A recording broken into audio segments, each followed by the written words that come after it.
আসসালামু আলাইকুম রহমতুল্লাহি ওয়া বারাকাতুহু। আলহামদুলিল্লাহ, এই হলো জান্নাতুল বাকি। এই কবরস্থানটি মসজিদে নববীর দক্ষিণ পূর্ব দিকে অবস্থিত। এই জান্নাতুল বাকিতে ইমাম মালিক রহমতুল্লাহি আলাইহির মতে 10,000-এর চেয়েও অধিক সাহাবায়ে কেরামকে দাফন করা হয়েছে এবং আহলে বাইতের অধিকাংশ সাহাবায়ে কেরাম ও স্ত্রীগণকে এবং জলিল কদর সাহাবায়ে কেরামকে এই জান্নাতুল বাকিতে দাফন করা হয়েছে।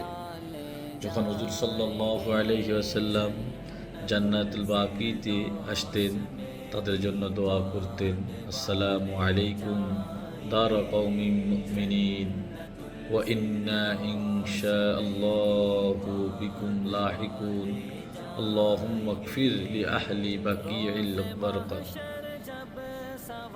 আপনাদের উপর শান্তি বর্ষিত হোক, মুমিন সম্প্রদায়ের আবাসস্থল। আমরা আপনাদের সাথে যুক্ত হব ইনশাআল্লাহ।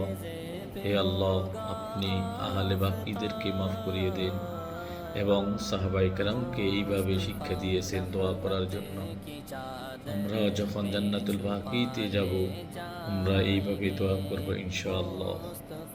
रहमत की चादर में छुपा ले जाएंगे जन्नतुल फिरदौस